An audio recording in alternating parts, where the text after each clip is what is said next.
Assalamualaikum warahmatullahi wabarakatuh. Selamat pagi Dokter Ian, selamat pagi teman-teman. Saya Giovanni Karani Putri akan mempresentasikan modul R4 mengenai gangguan endokrin dan juga gangguan metabolik. Di mana tujuan pembelajaran yaitu peserta didik mampu memahami hubungan penyakit endokrin dan juga gangguan metabolik pada gangguan psikiatri. Juga peserta didik mampu melakukan diagnosis dan tata laksana terhadap penyakit endokrin dan gangguan metabolik pada gangguan psikiatri. Di mana di sini pendahuluannya yaitu terdapat hubungan antara gangguan endokrin, gangguan metabolik, dan juga psikiatri itu yang sangat erat.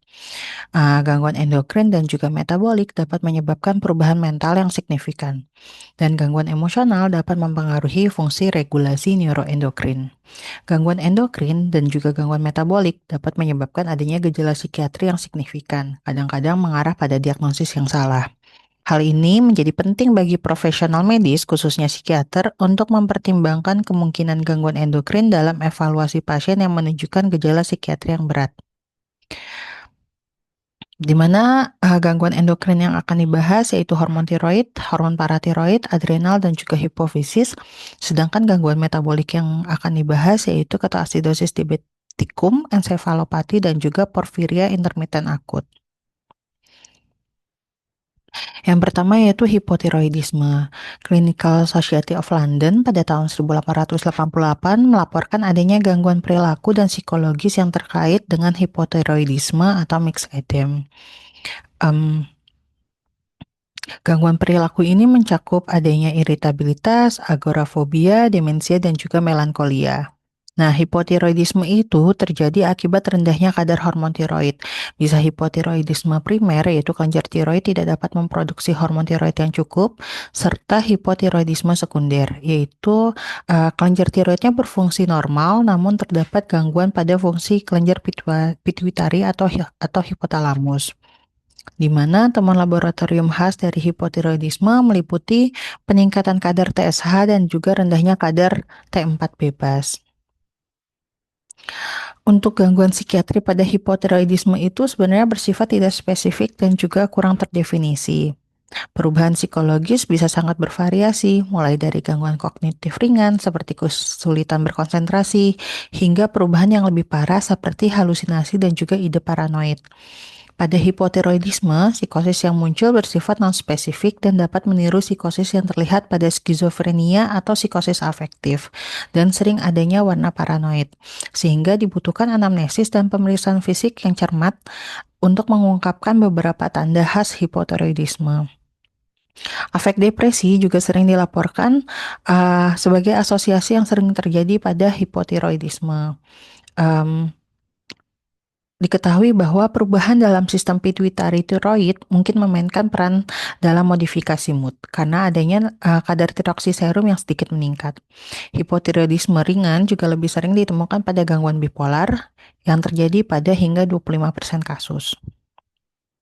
Untuk etiologi gangguan mental pada hipotiroidisme ini, sebenarnya patofisiologi spesifik yang bertanggung jawab ini pada gangguan perilaku dan emosional belum sepenuhnya dipahami. Namun, diduga penurunan aliran darah serebral hingga 38% dan juga penurunan konsumsi oksigen serta glukosa sebesar 72%.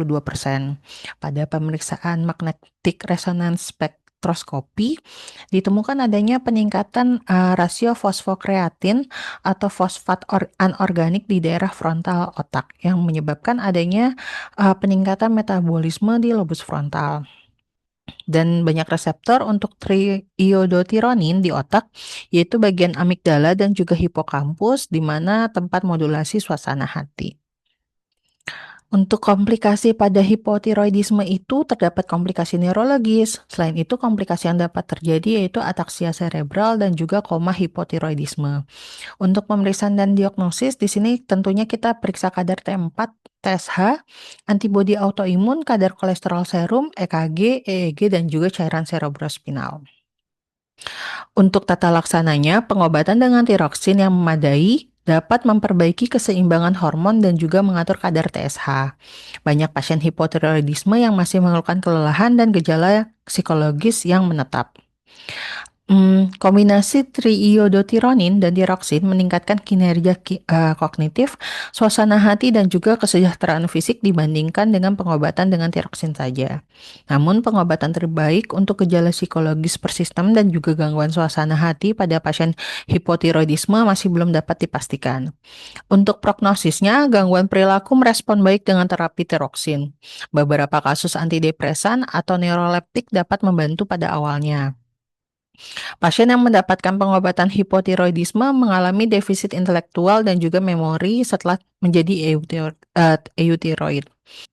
Selanjutnya, hipertiroidisme, di mana terjadi kelebihan hormon tiroid yang beredar, yaitu tiroksin dan juga triiodotiranin.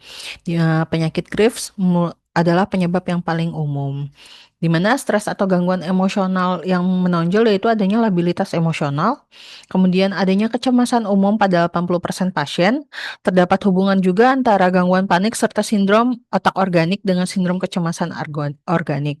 Sepertiga dari 29 pasien di klinik endokrin memenuhi kriteria depresi mayor. Untuk gangguan psikiatri pada hipertiroidisme, sebenarnya psikotik jarang terjadi pada pasien hipertiroidisme dan juga bisa menjadi fitur pertama yang menyebabkan rujukan ke psikiatri. Untuk reaksi organik akut menyertai krisis tiroid itu merupakan gambaran khas delirium biasanya namun disertai dengan demam. 24 dari 2.000 pasien yang dirujuk untuk tiroidektomi sebagian besar adalah keadaan depresi dengan halusinasi dan delusi. Itu menurut Johnson pada 1928. Untuk etiologi gangguan mental pada hipertiroidisme, sebenarnya penyebab pasti dari perkembangan psikosis belum sepenuhnya dapat dipahami. Namun, diduga adanya akibat langsung dari peningkatan kadar tiroksin dan juga gangguan metabolik yang mengikuti dalam sistem saraf pusat. Cattell et al. Pada 1986 mengatakan bahwa gangguan kecemasan umum tetapi bukan depresi menunjukkan hubungan yang kuat dengan indeks tiroksin bebas. Katekolamin cerebral juga mungkin terlibat secara intim, terutama dengan peningkatan sensitivitas reseptor beta-adrenergic. Untuk manifestasi neurologis, itu berupa tremor halus, kore dan atetosis, atrofi otot, kelemahan otot, miopati, vaskulasi, dan lain-lain. Untuk diagnosis diferensialnya, yaitu adanya neurosis kecemasan. Kemudian, adanya episode berulang pada gangguan afektif. Biasanya pada pasien parubaya atau lansia dengan penurunan BB yang signifikan dan juga apati dan juga depresi. Kemudian juga ada depresi dan juga alcohol abuse. Untuk prognosisnya, umumnya baik dengan penyelesaian gangguan emosional saat pasien mencapai status euthyroid. Kadang-kadang obat psikotropik tambahan juga diperlukan. Selanjutnya, hiperparatiroidisme. Untuk pada hiperparatiroidisme ini prevalensinya lebih sering pada wanita dan usia 55 sampai 70 tahun. Untuk kasus paratiroidisme primer disebabkan oleh adenoma soliter pada salah satu dari 4 kelenjar paratiroid yang terjadi pada 15% kasus. Dan kurang dari 1% itu disebabkan oleh karsinoma paratiroid. Untuk etiologi gangguan psikiatri pada hiperparatiroidisme ini masih belum pasti. Namun, peningkatan kalsium serum memainkan peran sentral. Yaitu gangguan afektif itu kadar kalsium serumnya mencapai 3 sampai 4 mmol per liter. Untuk reaksi organik akut dengan delirium yang mencolok, kadar kalsium serum mencapai 4 hingga 4,7 mmol per liter. Dan somnolensi serta koma, kalsium serum mencapai lebih dari 4,7 mmol per liter. Dengan ciri fisiknya ini tampak asimptomatik, beberapa memiliki neurobehavioral yang halus seperti kelelahan. Keluhan fisik adalah gejala dominan, misalnya nyeri, anoreksia, mual, dan lain-lain. Untuk fitur psikiatri, 4 dari 33 pasien keluhan psikiatri yang mendominasi yaitu depresi, depresi agitasi selama 2 tahun dengan tremor, disorientasi, kebingungan, sakit kepala berat, dan juga ada OCD yang menghilang setelah operasi dan juga status konfusi.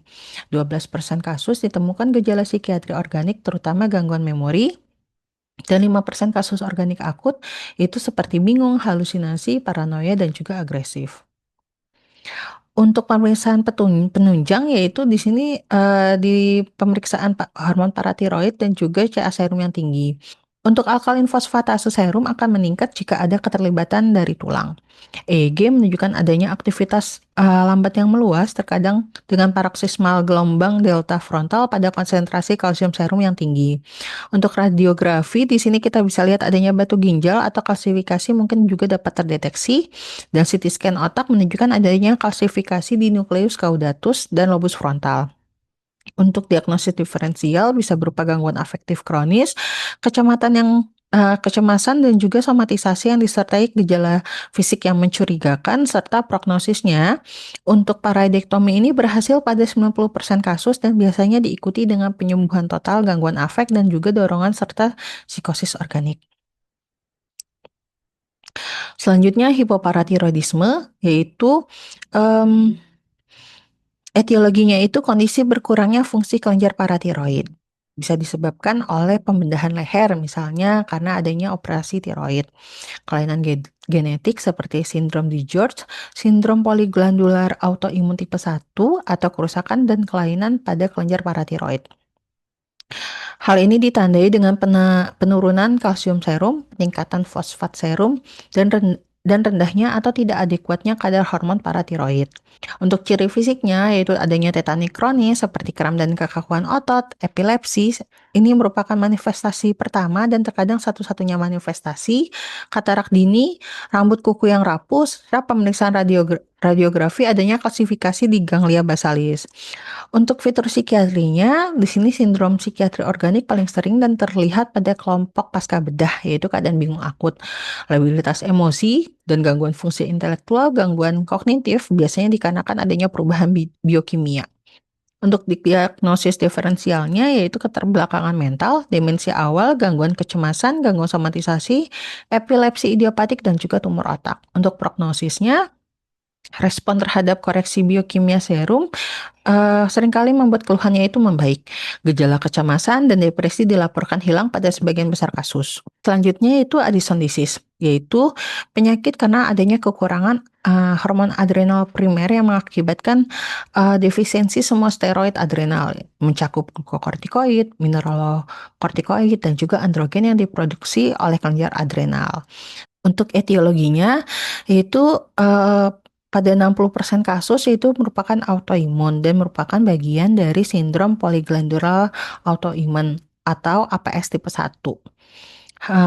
Untuk fitur fisiknya yaitu kelemahan dan kekurangan stamina, kelelahan, penurunan berat badan, mual, anoreksia, serta dapat menyebabkan adanya nyeri otot, sendi, dan perut. Hipotensi ortostatik dengan pusing postural terlihat pada 90% kasus. Hilangnya libido, kulit kering, dan kehilangan rambut ketiak serta pubis. Untuk fitur psikiatrinya, ditemukan pada hampir semua pasien dengan penyakit Addison, depresi, penarikan emosional, apati, dan hilangnya dorongan serta inisiatif. Cleghorn pada 1965 menyatakan bahwa gejala mental yang ada itu apati dan negativisme pada 80% kasus, depresi dan iritabilitas pada 50% kasus, kecurigaan 15% kasus, perilaku gelisah 10%, dan juga paranoia dengan delusi 5% kasus. Untuk pemeriksaan penunjang, di sini kita harus menyelidiki fungsi adrenal sebelum membuat diagnosis. Hiponatremia ditemukan pada 90% kasus dan hiperkalemia 65% kasus. Pada kegagalan adrenal primer, plasma ACTH biasanya sangat meningkat dengan kortisol yang rendah atau normal rendah. Kemudian bisa juga dilakukan tes toleransi insulin. Untuk diagnosis banding, di sini bisa kita diagnosis dengan gangguan neurotik karena adanya anoreksia, iritabilitas, dan juga penurunan libido. Untuk depresi ini dan juga kelemahan umum dapat dikaitkan dengan neurasthenia, terutama ketika hiperpigmentasi ringan dan elektrolit serumnya normal.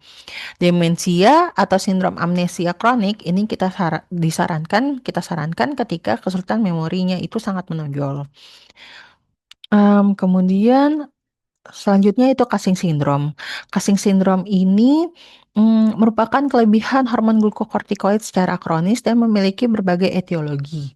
Bentuk yang paling umum itu mencakup 60 hingga 80% kasus. Pada sebagian besar adalah adenoma pituitari yang menghasilkan kortikotropin atau ACTH yang berlebihan. Untuk fitur psikiatrinya ini, depresi mayor itu mencakup 57 sampai 80% pasien menurut Husky pada 1985 dan juga Kelly pada 1996.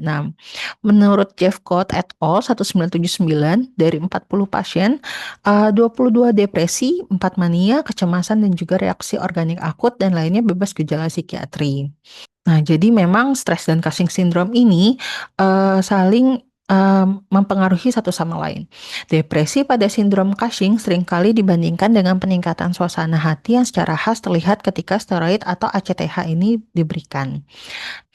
McEwen et al. 1986 menyatakan bahwa penemuan reseptor glukokortikoid dan mineralokortikoid di otak telah memicu minat dalam mekanisme patofisiologis melalui mana kortisol dapat mempengaruhi fungsi kognitif dan juga emosional. Kerr et al. 1991 mengatakan bahwa paparan jangka panjang terhadap glukokortikoid mengganggu kinerja memori. Untuk prognosisnya, gejala psikiatri akan berkurang ketika endokrinnya ini dapat diobati dengan efektif. Selanjutnya hiperprolaktinemia. Nah, hiperprolaktinemia ini dan gangguan psikiatri juga memiliki hubungan yang erat. Pasien dengan hiperprolaktinemia ini memiliki peningkatan tingkat depresi, kecemasan, dan juga permusuhan. Hiperprolaktinemia juga merupakan efek samping umum dan sering mengganggu dari penggunaan antipsikotik drug. Rickley et al. 1997 pada studi case kontrolnya pada 65 wanita dengan hiperprolaktinemia menunjukkan peningkatan kejadian kecemasan diukur dengan skala GAD dan SCL 90 pada wanita dengan hiperprolaktinemia dibandingkan dengan kelompok kontrol yang memiliki adenoma pituitari nonfungsional dan kadar prolaktin normal. Fava et al. 1981 mengidentifikasi lebih banyak gejala depresi, kecemasan, dan juga permusuhan pada pasien dengan hiperprolaktinemia dibandingkan dengan kelompok kontrol amenor yang memiliki kadar prolaktin normal. Kemudian akromegali. Akromegali ini karena adanya produksi hormon pertumbuhan yang berlebihan, biasanya akibat adenoma somatoprof pituitari. Untuk manifestasi klinisnya yaitu dikaitkan dengan gejala neurologis dan juga muskuloskeletal seperti sakit kepala, CTS, kelemahan otot, dan juga nyeri sendi. Sebagian besar pasien mengalami resistensi insulin, OSA, hipertensi, dan hipogonadisme. Harapan hidup lebih pendek karena peningkatan resiko penyakit kardiovaskular, cerebrovaskular, dan juga pernafasan. Untuk aspek psikiatri, Bleuler 1951 mengatakan adanya perubahan kepribadian seperti kurangnya inisiatif, egosentrisitas, impulsivitas, dan juga perubahan suasana hati. Laporan anekdot menyatakan adanya depresi, kecemasan, kehilangan kontrol impuls, dan juga perubahan perilaku yang signifikan sebelum didiagnosis akromegali. Untuk terapi, pilihan utama adalah pengangkatan adenoma pituitari melalui operasi transvenoidal. Kemudian obat-obat agonis dopamin seperti bromokriptin, kabergolin ini dapat menghambat hormon pertumbuhan, tetapi efektivitasnya terbatas dan dapat menyebabkan efek samping psikiatri seperti psikosis dan juga gangguan suasana hati. Selanjutnya diabetes insipidus. Nah, untuk diabetes insipidus ini merupakan sindrom poliuria dengan polidipsia sekunder.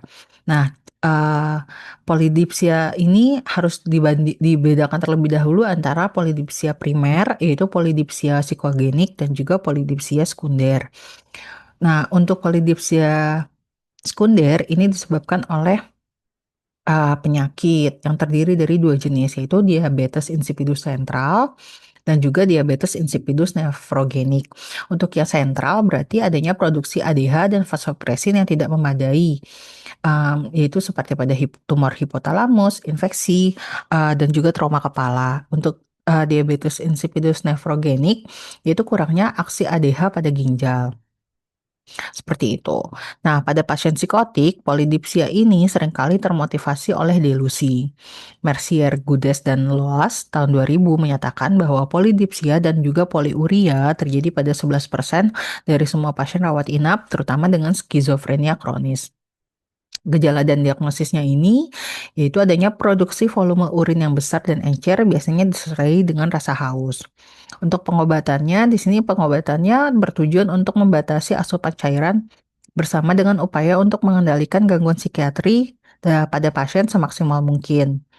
Pengobatan pilihan pada diabetes insipidus neurogenik adalah analog sintesis ADH, yaitu desmopressin. Selanjutnya yaitu diabetes mellitus. Nah, kalau diabetes mellitus ini merupakan penyakit metabolik yang ditandai dengan adanya keadaan hiperglikemia. Hal ini bisa disebabkan oleh gangguan dalam produksi insulin, aksi insulin, ataupun keduanya. Nah, gangguan psikiatri pada DM ini terutama adalah gangguan emosional. Depresi berhubungan juga dengan kontrol glikemik yang buruk dan komplikasi dari DM dan gangguan fungsional yang terjadi. Eaton et al. Pada 1996 menyatakan bahwa gangguan depresi mayor memiliki resiko 2,2 kali lebih tinggi untuk mengembangkan terjadinya diabetes tipe 2 dalam 13 tahun berikutnya. Nah, pada diabetes mellitus ini terjadi kerusakan otak, baik secara mikrovaskular dan juga makrovaskular, serta keadaan hipoglikemia yang parah. Von Bonn et al. Pada 2001 mengatakan bahwa diabetes meningkatkan 2 kali lipat resiko penurunan fungsi kognitif.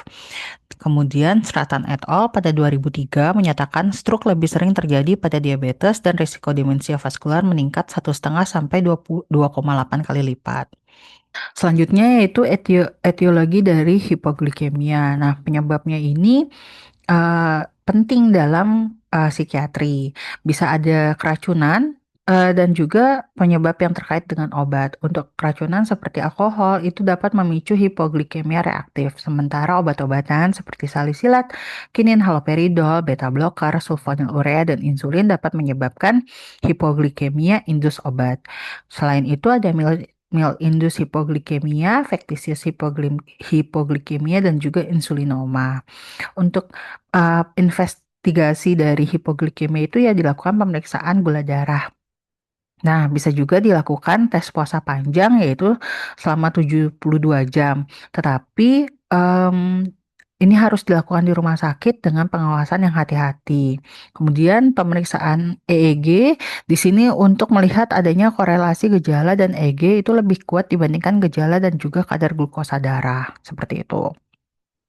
Untuk prognosisnya, sebagian besar prognosis hipoglikemia ini baik, di mana gejalanya juga akan membaik tanpa pengobatan yang spesifik. Untuk manifestasi neurologis dan psikiatris dapat bertahan lebih lama setelah hipoglikemianya ini normal kembali. Selanjutnya, ketoasidosis diabetikum. Nah, tadi kan sudah membicarakan tentang hipoglikemia, sedangkan sekarang kita bahas tentang hiperglikemianya. Nah, apa sih KAD itu? KAD adalah hiperglikemia yang tidak terkontrol dengan adanya asidosis metabolik dan peningkatan konsentrasi keton dalam tubuh. Nah, KAD ini adalah komplikasi diabetes mellitus yang sebenarnya mengancam jiwa, baik DM tipe 1 dan juga pada DM tipe 2. Sebagian kasus pemicunya itu adalah infeksi, kemudian juga diabetes yang baru terdiagnosis atau ketidakpatuhan terhadap pengobatan. Manifestasi klinisnya seperti mual, muntah, dehidrasi, takikardi, takipno, adanya perubahan status mental, penurunan kesadaran, hingga defisit neurologis vokal. Untuk aspek psikiatrinya, untuk Lina et al. 2023 mengatakan bahwa pasien dengan gangguan psikiatri memiliki resiko lebih tinggi mengalami ketoasidosis diabetikum karena adanya gangguan pemantauan glukosa. Kemudian Roberts et al. Pada tahun 2004 juga menyatakan bahwa orang dengan diabetes tipe 1 memiliki tingkat bunuh diri yang meningkat secara signifikan, yaitu 11 kali lebih tinggi dibandingkan populasi umum. Nah, sebagian besar gejala psikiatri pada KAD atau DKA ini bersifat sementara dan akan membaik setelah koreksi gangguan metabolik. Kemudian ada ensefalopati. yaitu kondisi perubahan fungsi otak yang bisa sementara atau permanen, yang disebabkan oleh penyakit, infeksi, atau kondisi lain yang mempengaruhi otak. Nah, etiologinya ini sebenarnya sangat beragam. Dia seperti infeksi, trauma kepala, defisiensi vitamin B1, penyakit hati, seperti ensefalopati hepatikum, atau pada gagal ginjal ada yang kita sebut ensefalopati uremicum disebabkan adanya penumpukan ureum karena karena ginjal tidak dapat berfungsi dengan baik. Kondisi lainnya bisa disebabkan oleh gangguan gula darah, tumor otak, dan juga lain-lain. Untuk manifestasi klinisnya itu bervariasi tergantung penyebab dan bisa bersifat ringan ataupun berat. Gangguan kognitif seperti kebingungan, kesulitan konsentrasi, dan juga adanya masalah ingatan. Perubahan perilaku bisa seperti gelisah, mudah marah, atau perubahan kepribadian. Gangguan neurologi seperti kesulitan berbicara, gangguan penglihatan, hingga kelemahan otot. Kemudian untuk pemeriksaan penunjangnya bisa dilakukan pemeriksaan lab darah, seperti fungsi hati, fungsi ginjal, dan juga elektrolit. Jadi memang sebelum melakukan pemeriksaan penunjang ini kita harus tahu terlebih dahulu riwayat dari penyakitnya. Kemudian juga dapat dilakukan pemeriksaan LCS, pemindai otak atau radiografi seperti CT scan dan juga MRI, serta EEG. Untuk tata laksana, pada ensefalopati, pengobatan terhadap penyebab yang mendasari ini dapat menimbulkan remisi. Namun, patologi ini dapat mengakibatkan kerusakan permanen pada fungsi otak dan dapat bersifat fatal dan atau berulang. Ya, yang terakhir adalah porfiria intermittent akut, yaitu adanya keadaan defisiensi enzim porfobilinogen diaminase atau PBG diaminase pada jalur sintesis HEM. Hal ini menyebabkan adanya penumpukan prekursor HEM, terutama ALA dan PBG yang bersifat neurotoksik. Untuk etiologinya yaitu bisa primer, yaitu genetik autosom dominan dengan penetrasi yang tidak lengkap. Akibat mutasi ini, adanya aktivitas enzim PBGD yang berkurang menjadi sekitar 50% yang menyebabkan akumulasi prekursor HEM yaitu ALA dan juga PBG di hati. Untuk etiologinya bisa primer dan juga sekunder. Untuk primer itu merupakan genetik autosom dominan dengan penetrasi yang tidak lengkap sehingga nantinya aktivitas enzim dari PBGD ini akan berkurang menjadi sekitar 50% yang menyebabkan adanya akumulasi prekursor HEM yaitu ALA dan PBG di hati. Kemudian untuk yang sekunder yaitu adanya peningkatan sintesis HEM sehingga memperberat akumulasi ALA dan PBG. Nah, untuk yang etiologi sekunder ini bisa disebabkan oleh obat-obatan, alkohol, stres, infeksi, dan juga operasi. Untuk manifestasi klinisnya ini beragam. Seperti bisa gangguan gastrointestinal seperti mual, muntah, kolik, kemudian neurologis seperti neuropati motorik hingga ke paralisis dan juga otonom seperti takikardi, tremor dan juga hipertensi.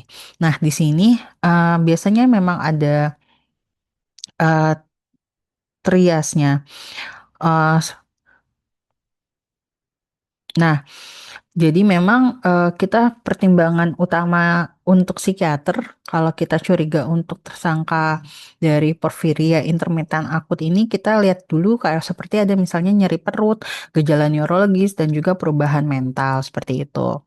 Nah, kenapa? Karena pada aspek psikiatri pada akut intermittent porfiria ini bisa terjadi adanya gangguan emosional seperti pasien mungkin mengalami kecemasan, depresi, dan labilnya emosi, serta gejala kognitif dan delirium seperti terjadi perubahan kesadaran, kebingungan, dan delirium. Ciri-ciri psikotiknya bisa halusinasi, dengan beberapa kasus menyerupai skizofrenia dan adanya agitasi dan perubahan perilaku. Untuk pemeriksaan penunjang, di sini kita bisa lakukan pemeriksaan tes urin. Nanti dapat ditemukan adanya peningkatan prekursor porfirin dalam urin khususnya PBG. Untuk diferensial diagnosisnya yaitu bisa kita lihat adanya gangguan gastrointestinal akut seperti appendicitis, pankreatitis akut, dan juga ileus paralitik. Kemudian gangguan endokrin seperti KAD, miastenia gravis, gangguan neurologi seperti GBS dan neuropati toksik, serta gangguan psikiatri primer seperti gangguan cemas, psikotik akut, dan juga gangguan somatoform. Untuk tata laksana, sebenarnya gejala kejiwaannya ini akan membaik bila kondisi organiknya teratasi. Jadi memang harus obati penyakit fisik yang mendasari terlebih dahulu, dan antipsikotik generasi satu telah digunakan dengan aman dalam beberapa kasus. Untuk prognosisnya, keluhan psikiatri pada akut intermittent porfiria ini dapat pulih sepenuhnya dengan pengobatan yang sesuai, terutama jika diberikan di awal serangan. Dan karena sifat kronis dari AIP atau acute intermittent porfiria, gejala psikiatri ini berpotensi kambuh jika pemicunya muncul kembali. Nah, ini merupakan rangkuman beberapa kondisi endokrin dan juga gejala psikiatri yang dapat muncul. Ini daftar pustaka yang saya pakai. Terima kasih atas waktunya. Assalamualaikum warahmatullahi wabarakatuh.